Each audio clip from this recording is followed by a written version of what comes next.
friends, and welcome to the By Faith podcast. My name is Christine Hoover, and I'm so glad you're here. This season on By Faith, we're talking about the ins and outs of vocational ministry, and I'm thrilled to introduce to you today my guests, Ryan and Seane Rice. The Rices planted a church together in New Orleans in 2013, and they join me today to share not only their church planting journey, but also how we as pastors' wives can encourage and help our husbands as they follow Jesus and pastor a church. The Rices bring out some really great practical ideas, and they paint a beautiful picture for us of what marriage can be while husbands and wives are serving together in ministry.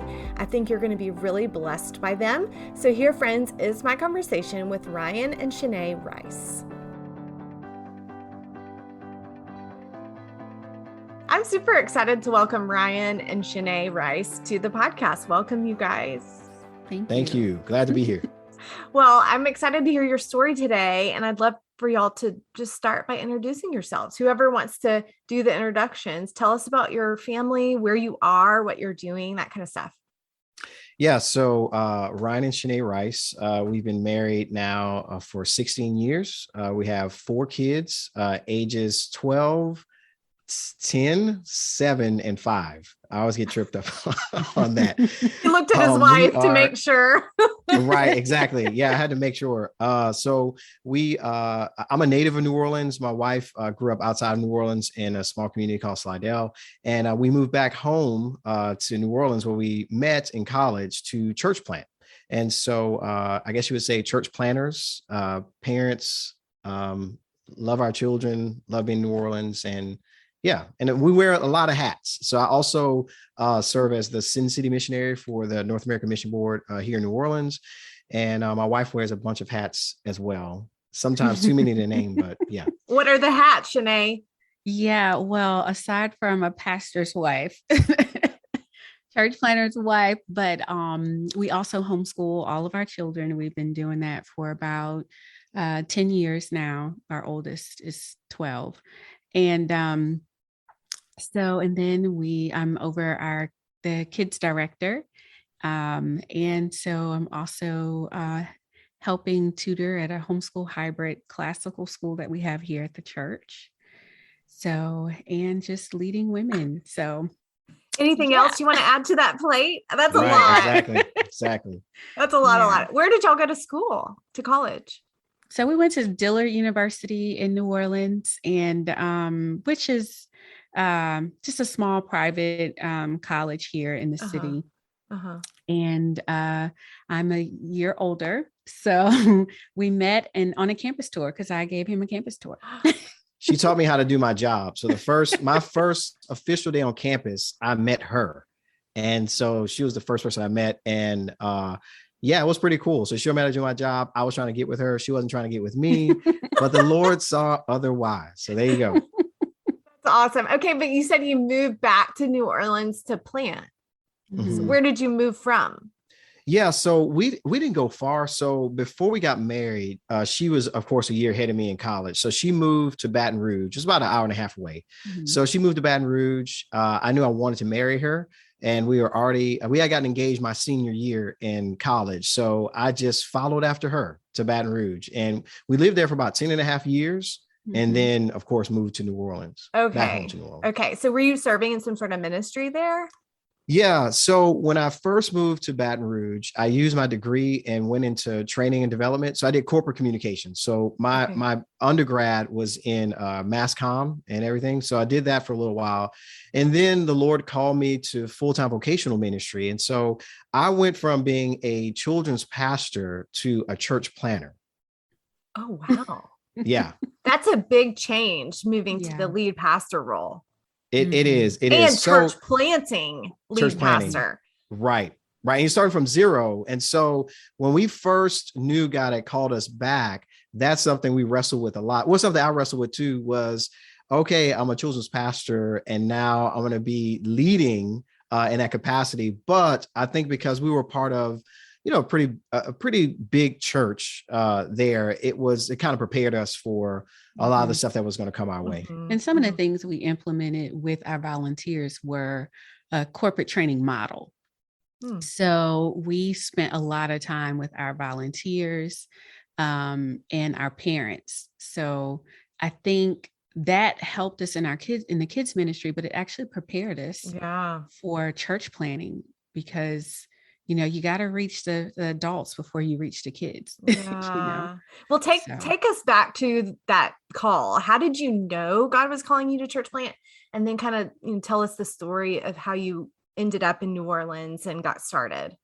Yeah, I was telling somebody the other day, it was a young guy who feels like God is calling him to church plan. He asked me the same question. And I said, you don't always have those God moments every day where it's that mountaintop experience, but when you have, this is God, this is a God moment. And so I think for us, it was God moments, but it was also the little small mundane things that God began to really reveal to us that, hey, this is what I've called you guys to do. And so back in 2009, we began to feel a real uneasiness of where we were, wondering if God was leading us somewhere else. And so we just spent time praying. We spent a lot of time praying, a lot of time wrestling with this uneasy feeling, which I didn't know what it was. And at the time, I had started getting an inkling of understanding of church planting.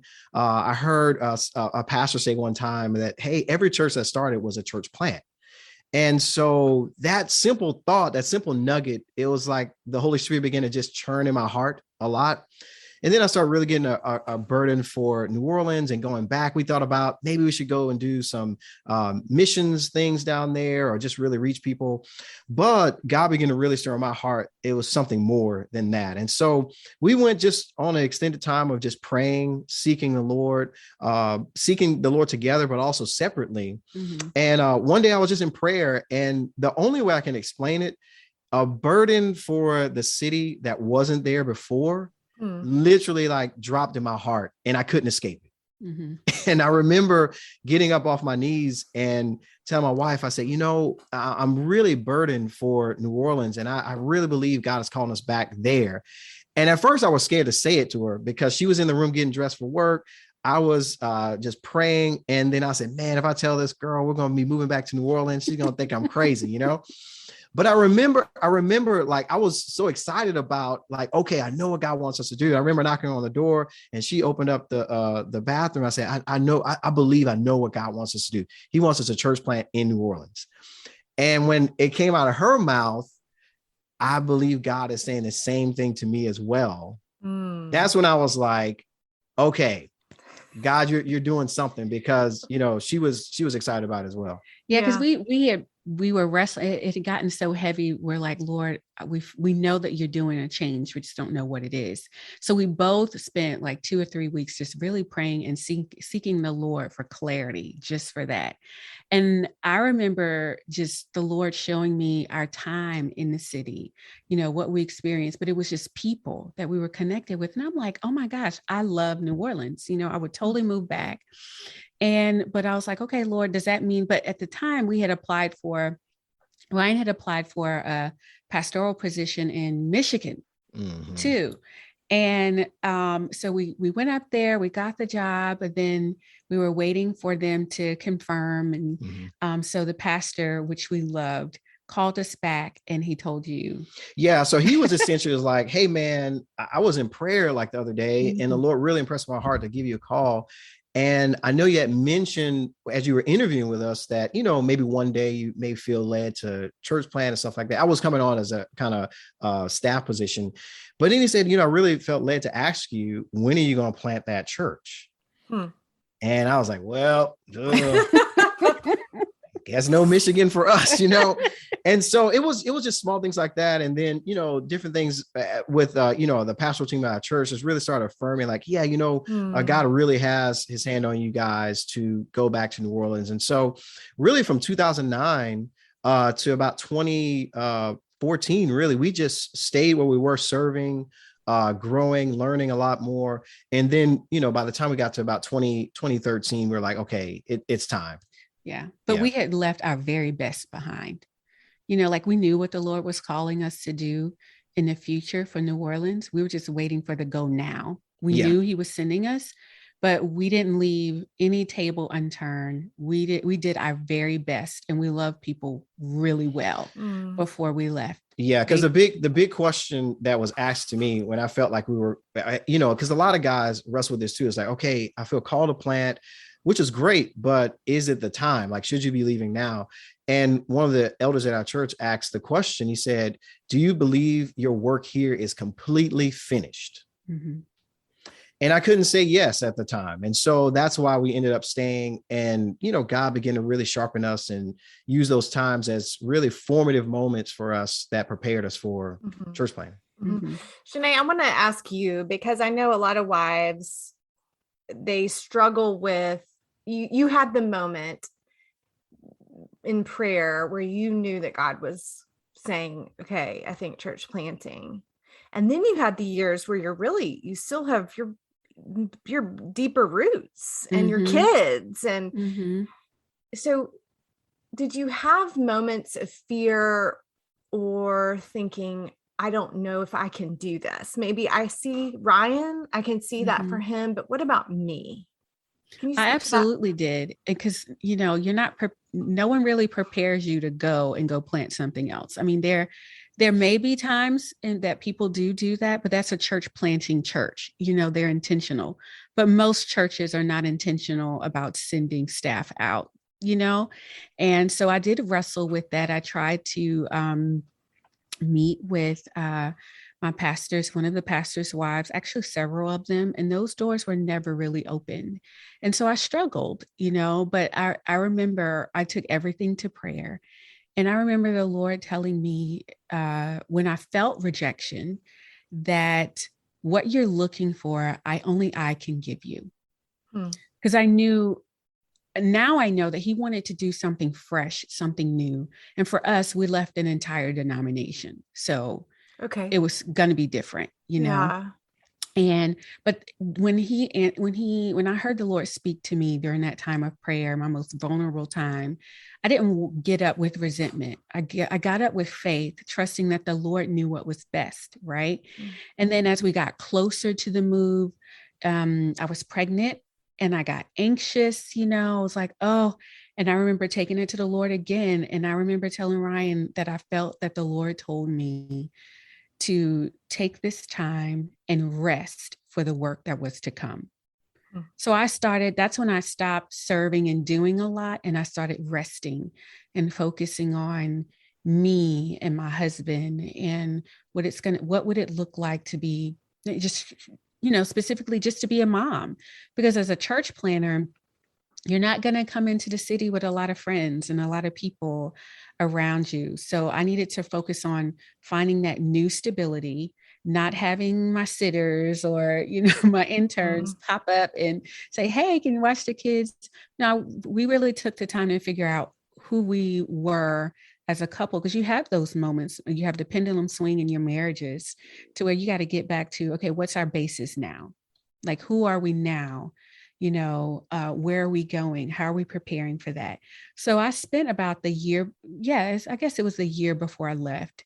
I was still a part of a discipleship group, but I spent more time focusing on what was to come. That's really good. Yeah. Well, can y'all talk about how, now that you're in church planting, did you say it's been 6 years? Yeah, it's going to be about 8 years in January. 8 years. Yeah. Okay. Yeah. So y'all are you're really not church planting anymore. You're established, I would assume.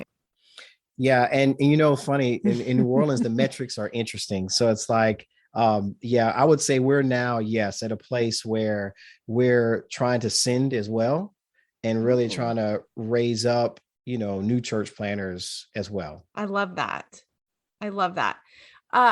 So can you speak to what church planting has been for your marriage? So I really want to focus in on the personal side of church planting and ministry. How has church planting affected your marriage, both in positive ways and in more difficult ways? So yeah, this is a great question. It really is. So I think some of the positive, and then we could talk about positive and negative, but I think some of the positive, it definitely draws you closer together in intimate ways where there's moments, especially when you're first starting, or even as you get into it, that it's lonely, because even if you have folks around you, they here's a reality. Nobody is as excited about this as you are. Mm-hmm. And so like, while you're pumped and you're going to be there every Sunday, you're going to set up, you're going to tear down, you're going to stay late.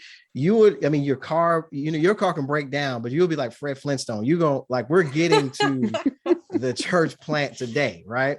That's right. Not everybody has that same zeal, and it doesn't mean that they don't care. It's just that this is almost like a baby that you're bringing along. And so for your spouse, I think for us, it brought us close together in that way, where we were really relying upon one another, having to pray together, having to really communicate all the time. And so I think that's been a positive of it. One positive of it that I can think of. I don't know if you want to add a positive to it.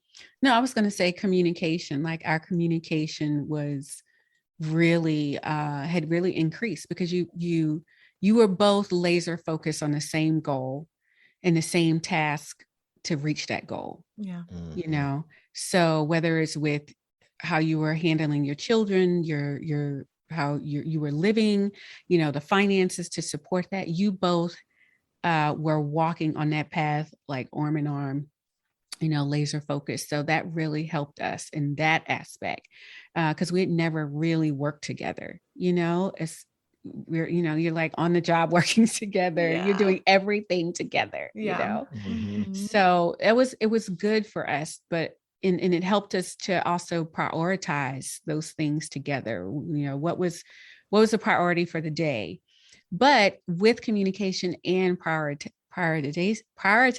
it also became a challenge too. As the church grows, as more people are coming and engaging, and you're having to adjust your plans, train leaders, it's a constant readjustment and a constant communication.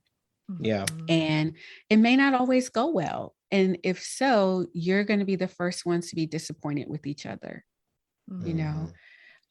So that was challenging for us. And because as a wife, you want to be as supportive in every way possible. If you see all of the balls that he's juggling and one is dropping, you're going to go try to catch it before it hits the ground, So, but being mindful of that with each other, because you'll sacrifice whatever you're holding and taking care of to make sure that he has everything, because he's leading out. But at the same time, he's doing that. He has to do that for you in a lot of aspects. And I think the negative, I guess you would say, is probably sometimes the time that you spend so much on the plant and the people. And it's well-meaning. I mean, it's a godly thing you're doing, but the truth is, the secret that no one talks about is that a lot of times you can forsake your whole family for a ministry that you're building, and then you look around and it's like, man, like your wife's not flourishing, your home's a mess. It's so much like, and so you're up there, you may be preaching about like, hey, your home should be, flourishing. You need to have devotional time, where the reality is, if the truth will come out, that really is not what your life looks like either. So I think sometimes the negative too could be, for us, I know we had to wrestle with all the time, is that, okay, where am I really investing my time? So I know for me, I really had to wrestle with, like, for example, we homeschool our kids and we're there for our kids. And sometimes I would feel, me spending time with my wife and my kids, this is not ministry. Ministry is in the Word with, Joe, who's going through something, or with Joe and his family who are going through something. That's ministry. And so sometimes we, I think, I'm just going to speak for me. I put on unrealistic, unbiblical expectations on myself that God never asked me to put on my family. And so what ends up happening, like, your wife struggles, your kids struggle. And I mean, that's something I know. I've had to always go back and say, okay, Lord, help me to be balanced where my first ministry, and don't just say it, but actually be about it. Like if I'm with my kids and I'm helping with math, or I'm pouring into my wife and like, I'm not meeting with Joe, or I miss whoever phone call, the higher ministry is being done. Mm-hmm. And God is being glorified in that. I am so glad you brought that up. I think that this is a very common experience for church planners. We had the same experience where really the marriage comes to center around the church versus around Christ. Yep. And for us to we were together with the church rather than just together. Mm-hmm. And so I'm thankful that you brought that up. So how have you I know it's a fight. So what are some things that you do to keep, and this could be for either one of you, to keep the marriage the priority? Mm-hmm. I would say one of the things that was helpful for us early on, because we came from the setting we came from, it was like if the doors were open, you were there. Mm-hmm. And even though I wasn't on staff, I was considered staff. So some of the same expectations they had of Ryan, they were expected of me, whether they were spoken or not. And so coming into that, like as a church planner, we carried a lot of that. So, and it wasn't until when NAM really started to, through the Seane network, start with the planners planner care. And whether it was, hey, we're, getting a gift card to go to dinner, those little letters and those little reminders were like, okay, we know you guys are, on the track right now, but we need y'all to just kind of derail it and jump off for a second. Though that's what that meant for us. And then also, for the trips, when we would go and spend time together and have teachings specifically for our marriages and us individually, not having anything to do with the church.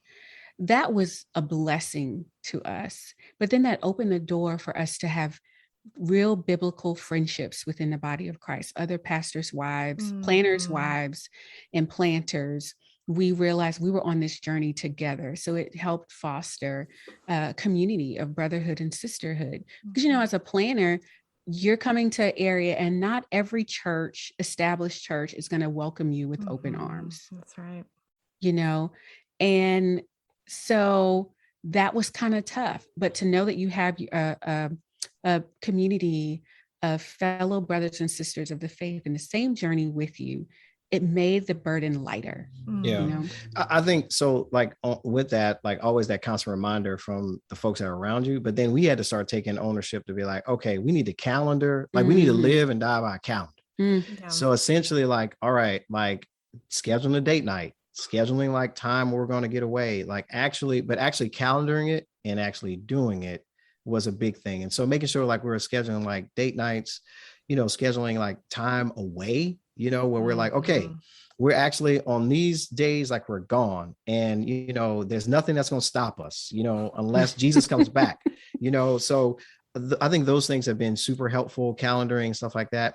But also too, like, people laugh at this too, but like calendaring even intimate time together. Yeah.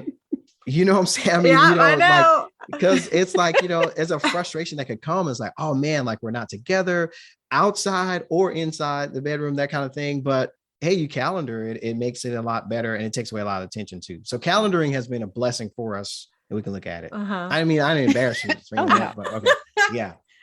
Well, I'd love to talk to you each individually about how you encourage one another. I think for a lot of wives, we're often asking each other, how do you encourage your husband when you see he's feeling overwhelmed or he's feeling defeated? And I saw probably for the first time ever in church planting, my steady husband was discouraged, deeply discouraged. And so Ryan, can you speak to the wives and help us to know and I know this is going to be a little bit specific to you. Yeah. But what are some things that wives can do to encourage their pastor husbands? Yeah, I think the first one, I think, yes, pray for them. Mm-hmm. That's a big one. But I'm talking about pray for them where they know you're praying for them. Meaning, like, okay, your husband is telling you all the stuff that's going on, they're discouraged. I think for the guys, his wife saying, you know what, let's pause. Let me pray for you right here. And like you physically praying together. I think prayer is a big one, but also too, I mean, just words of encouragement that allow them to hear. I think you're doing an amazing job. Like you're killing it. Now it's not blowing smoke, right? Because we know, like, our wives, they're honest, especially if you preach a bad sermon, like, oh, you know what, that was that you need to work on that. But just the idea of like those thoughtful like encouragements. One thing I do appreciate about Sinead too, that she does, and she'll ask us like, well, how can I help you? Like, how can I help you? And I think that's super helpful as well, of saying, you know what, like, I know you're struggling with these kind of things, but how can I help you? And it may not always be like, I can do X, Y, Z, or I can take the load on, but how can I help you? What are some things that I can do? So I think those are some things that are super, because men love to hear, we're very like auditory, like we like to hear, like, man, you're so awesome. You're so great. And I think hearing from your spouse too, if nobody else is saying it, for example, sometimes you're part of church plant and like things like pastor appreciation may just like go completely over. And you're looking on Instagram and you're seeing all these churches like, man, they're loving on their pastors. And you're like, man, these people they don't even see half of the stuff I do. So you get discouraged by it. I would encourage a wife, even like saying, you know what, if nobody gonna appreciate my man, I'm about to appreciate him. And I'm gonna encourage other folks to do the same as well. And so leading out in that is a big thing. So anyway. Yeah. That's good. Okay. Well, I want to flip the question to you, Shanae. How, and honestly, I don't know if pastors often think about how can they encourage their wives in her ministry. So you speak to the men listening, if there are men listening, how can pastors encourage their wives in their, as disciples of Christ, but also in their own ministry?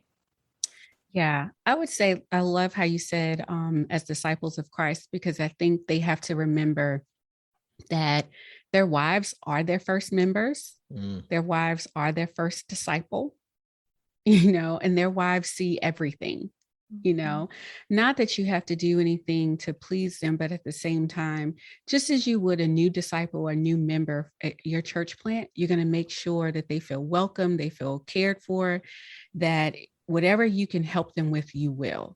So you take that with your spouse and you do the same thing, but to a greater level, in a sense of, for me, I'm homeschooling. So when Ryan says, babe, I feel there's a little tension in this room, let me pull some of the kids and see how I can help, or getting started with dinner, and I know sometimes we're like, well, you're already doing a lot. You're just getting home and it's late. But it just does something to know that your spouse sees you, and has not forsaken the needs of your home and your small needs, that are big for you, but they could be considered small. And he just steps in and says, I'm not forgetting that I'm a dad. I'm not forgetting that I'm a husband, and I'm not forgetting that you're also my sister in Christ. So, and asking me, one of our friends, George Ross, we love the Rosses. Anyway, and George, I remember on one of our first planner trainings, he was like, a challenge for planners to be mindful of always checking in with their wives and asking, how are you flourishing? Now that's a loaded question. You know what I'm saying? Because especially it can be a loaded question. I'll just leave it there. Yeah. Because you can get in, women, we'll get into how we're not, flourishing all those, but for a prepared Ryan to make sure that when he's asking those questions, he's done something to, make help sure you it's flourish. Not, yes. Right. Yeah. Right. Yeah. And it could, and then for the wife, it's being honest, be honest with what your needs are. And we talk about that all the time in pre-marriage counseling and marriage counseling. Sometimes we move into these stages of guesswork. You expect your spouse to know based on your frustrations or whatever. But I would say in constant communication, making time to communicate. For us, we had to meet every week. The end of every week, let's talk about what our week looked like. What did we learn from it? What did we take away? What do we need to change starting tomorrow or next week? And we did that for quite a season, but it brought us a lot closer. It allowed us to communicate honestly with one another. And so we weren't taken by surprise, because there was a constant time of communication. Yeah. So I didn't wait to have to find out, okay, what's a good time, like double dutch, to jump in and say, hey, can we stop this thing and talk?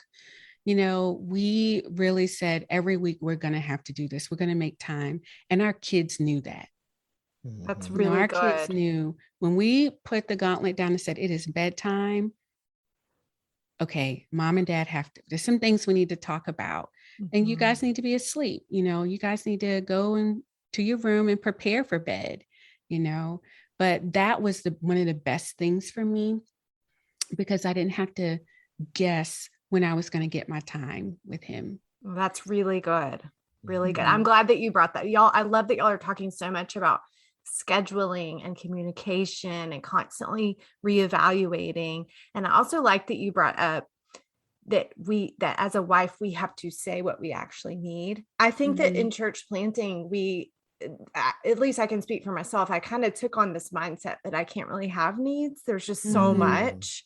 And I realized at one point that's unfair to my husband. It's unfair to me, but it's also unfair to him, because I'm not giving him the opportunity to be my husband. It in some ways is enabling the church to be the primary. Oh yeah.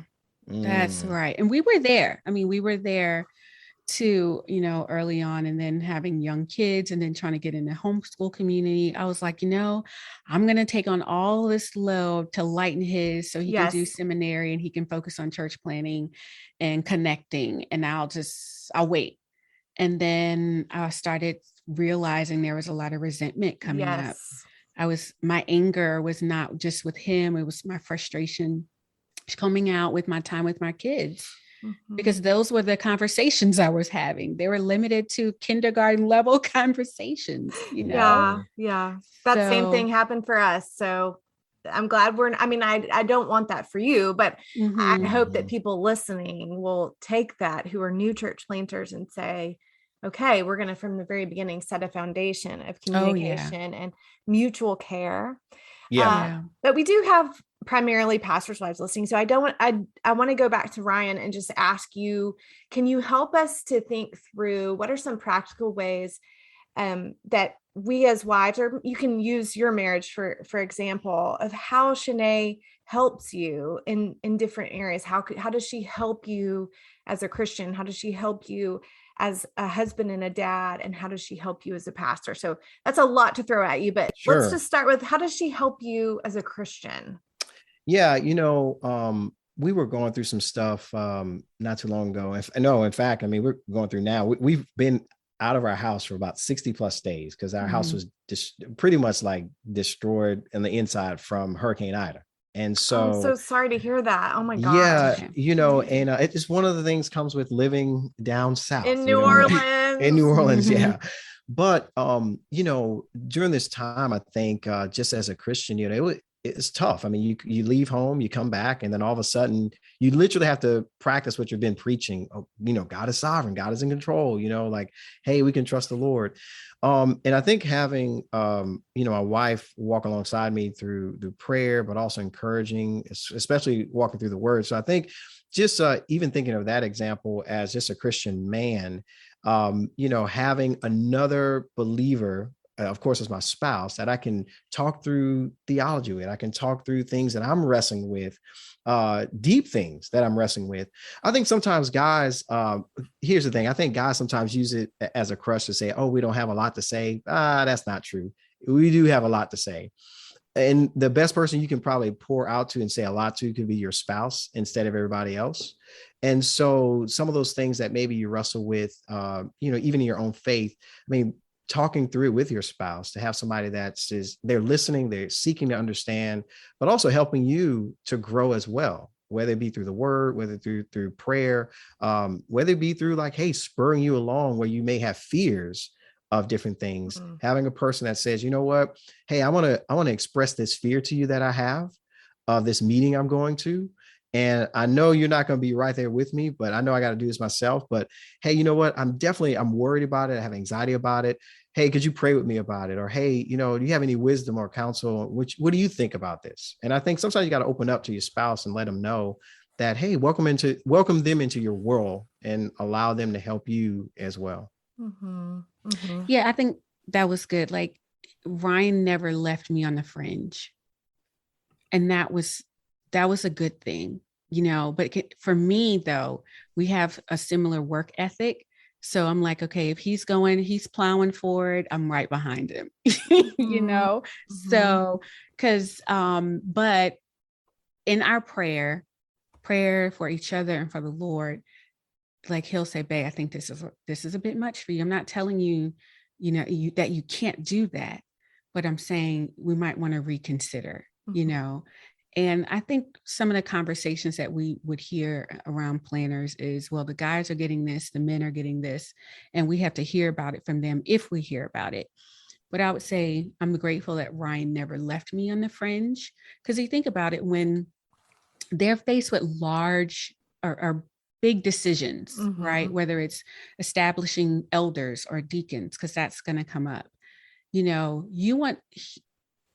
I'm glad that he had me to also say, you know, I think you're right about what you're seeing with this gentleman, or I think you're right when what you think and what you say about how he's interacting with his spouse. Some of the things that we do see, you know, and these are things that we can discuss in an intimate setting as well. You know, when we're at home behind closed doors, we can have those conversations, and that can encourage him when he goes out into a larger conversation, you know? Yeah.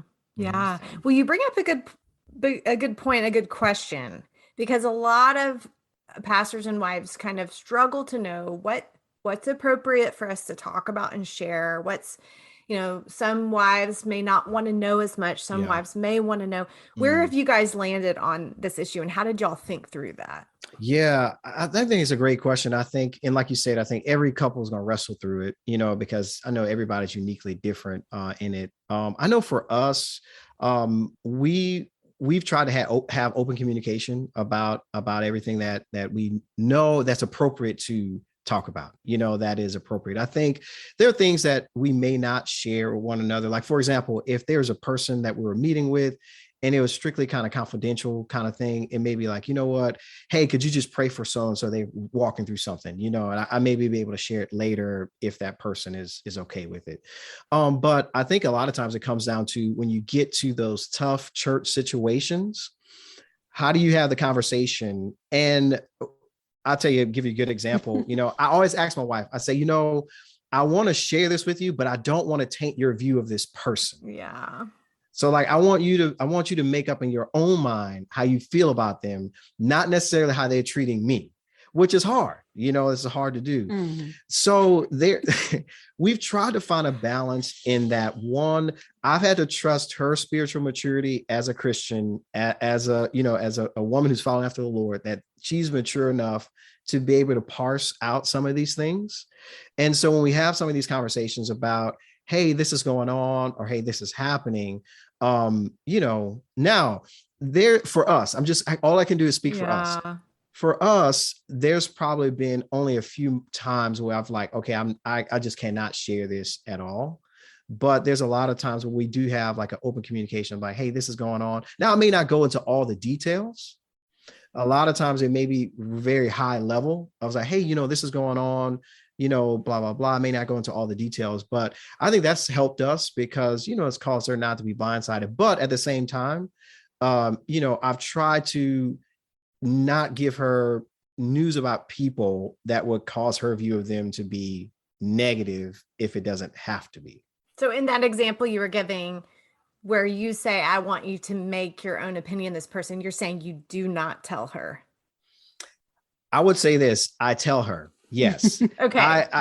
I just come with that preface. And I'll say, look, you know, this is what's happening, but I want you to make up your own, you know, mind about this person. So essentially, I'm going to tell you, But when you walk away from here, don't go treat, so and so like bad or something like that. Well, she doesn't. Continue to share the cookies. Yeah, right. Well, she doesn't. Yeah.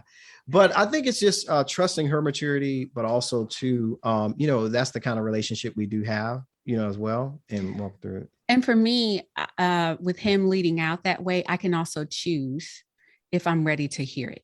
Okay. I may say, you know what, at this point, I don't have the capacity to take on something else right now. I understand. Tell me about it after, or maybe next week we'll revisit it. If it's still something that you really need to talk through, or something that's lingering or that needs to be addressed, then that gives me time to prepare for it versus, but that's only been a few times. Yeah. Most of the times I do like to be in a no, because I want to be his biggest cheerleader. I want to be his biggest support. I want to help him, filter through some things if they need to be, so. Mm-hmm. I love how y'all are describing your partnership. I think it's very compelling and encouraging how you work with each other and off of each other. And I'd love to know, I'm sure there've been times where you've kind of realized, oh, this isn't working for us, for our marriage, and we need to pivot, or we need to make adjustments for the health of our marriage. Can you take us to maybe one or two of those moments and how you worked through that together? Well, we're actually in one now. Okay. Yeah, because so for the past, like Ryan was the children's pastor. I was only a volunteer and I was a teacher. So weekends at your old church? At our old church. Yeah. Okay. So weekends were like, I'll volunteer to teach, but I'm not going to work back here, but, and for the church plant, I said, I have the most kids, coming into the plant. What better way to set the vision and the tone for our children's and family ministry than that's something I wanted to take on. But here 8 years in, having to transition so many times, because things change a lot in planting, and then we had a merger in between as well. So that was a whole nother type of situation too. And then let's not talk about COVID and then the hurricane. So just all the different drastic times of transition. We realized, okay, for our family, and then me still homeschooling, it was like, okay, my priorities and the focus has to shift right now. So even though my kids are still back here, and I love kids ministry, I love the volunteers, I realized this is as far as I can take it, and I'm okay with that. But now just the waiting for the right person or for the team to develop to help with that transition.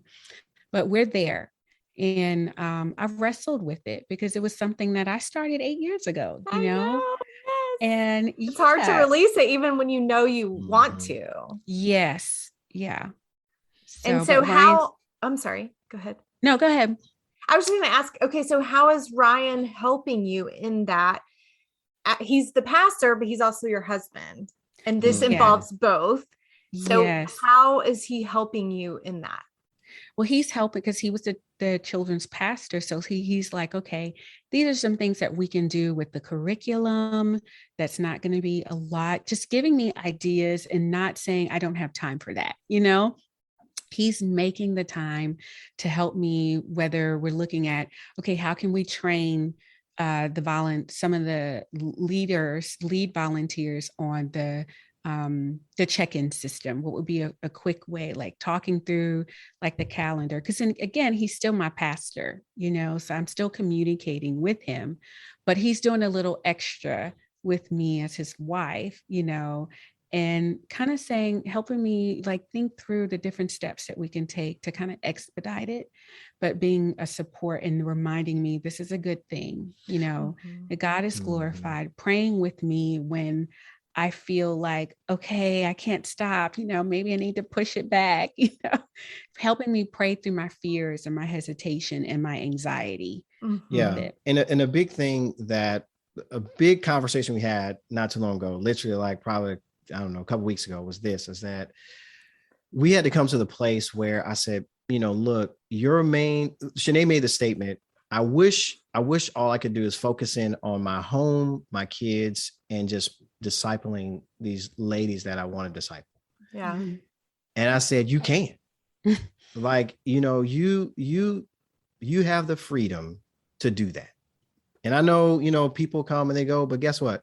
You're my first priority. And guess what? If, this is the direction God's leading you in, we already see that, this area, which is a great ministry, is, at this point, it's just becoming something that's, a little too much, it's pulling you away from the things that you need to. So really just giving her that freedom and that permission to be like, it's okay. Like, it's okay to focus in on the things God is calling you to focus in on.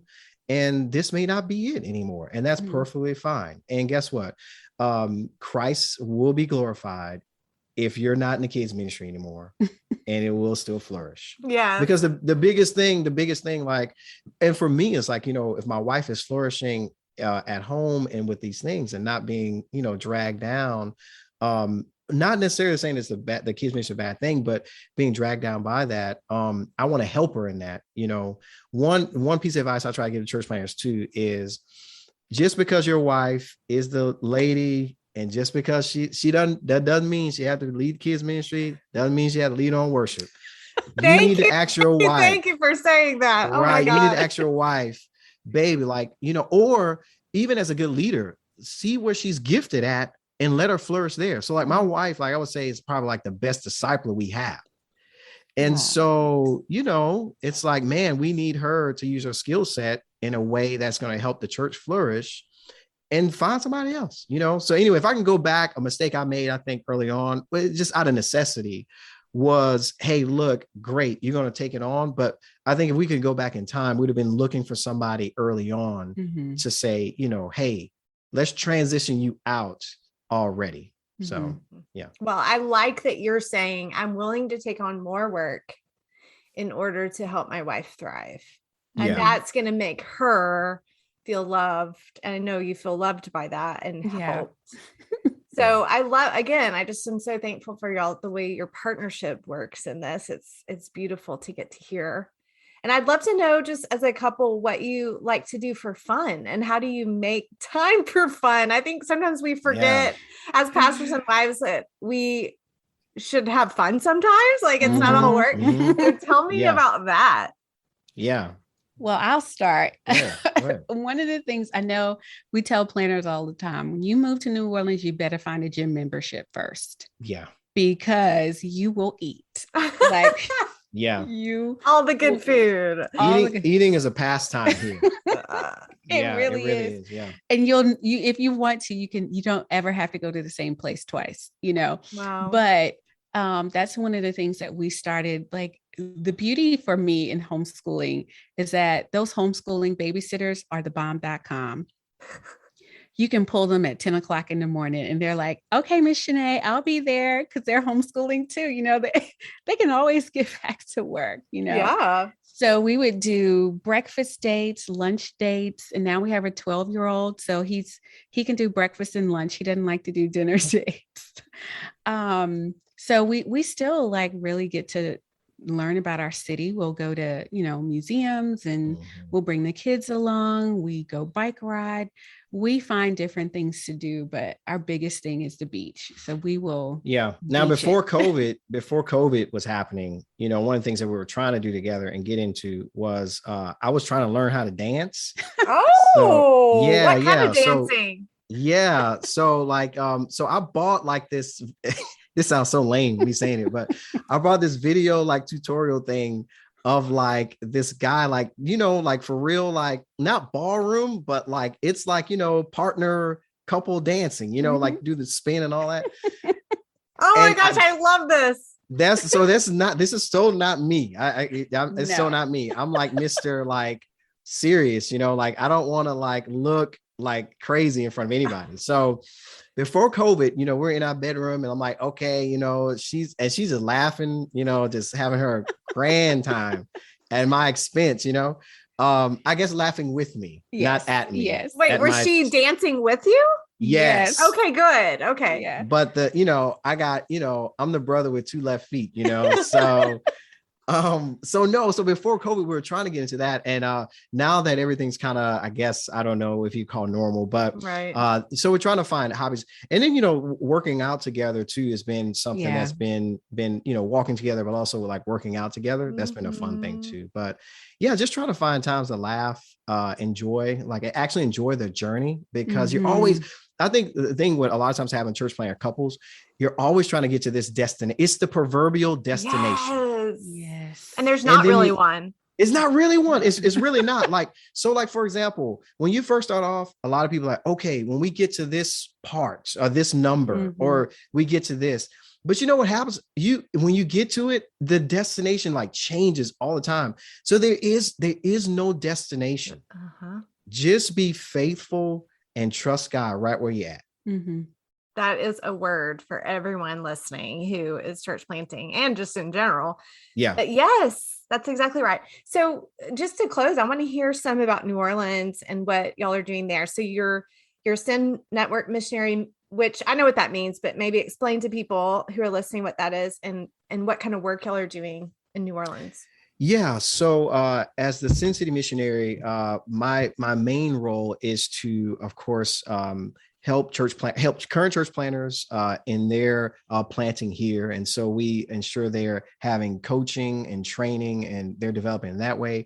Also, potential planters. So that means that helping potential planters go through our process of becoming a church planter, planning here, and then also partnerships. So helping church planters and church partners establish partnerships and churches to help multiply. So really helping local churches or other churches multiply out to send planters to plant here. So that's part of my job. So that's, I guess you would say that's part-time doing that, full-time church, doing both of those. That's a lot.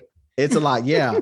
But the good thing is that they both overlap a lot, especially with, church planting. Our church is really catching that heart and vision for church planting as well. And so New Orleans is one of those places that is, the population is about 11.5% evangelical. And so it's a lot of lostness, but it's so relational that people love to have conversations. So you can have conversation with anybody. And so that makes it great to engage people, but it also, you have to peel back so many layers. And so that makes ministry here a little different. The way I describe it, you have North Louisiana, South Louisiana, and then you have New Orleans that is in a bubble all to itself with so many pockets of spirituality and different things. But, I would say this, the harvest is plentiful. It's just the labors are few. So anybody listen who's considering church planting, you need to connect with the Rices in New Orleans and see if it's a good spot for you. I'm thankful for the work that y'all are doing there. To have a brother and a sister there in New Orleans, doing the work that you're doing. So thank you so much for doing that work, but then also being willing to share with me and with my listeners what you've learned and your insight. So thank you so much. Awesome. Thank you. Thank you, Christine. Thanks so much for listening to By Faith. And as always, you can find resources and links in the show notes for any episode that you listen to on your podcast platform or on my website, christinehoover.net. I've also recently created a website where I've collected all of my resources, writing, podcast episodes, books for women in ministry at howtothriveasapastorswife.com. And that includes books and articles that have been most meaningful to me in my own ministry. So you can go check that out. Friends, join me next week as I talk with Amy Patrick. Amy shares about the really difficult journey that she's been on in the past year and a half since her husband Darren died. She is now a passionate advocate for emotional health for pastors and their wives. And so that's what we talk about together. How can we be leaders who are emotionally healthy? It's such an important conversation. I love talking with Amy, and I really hope that you'll tune in for this episode. Until then, friends, have a great week and keep walking forward by faith.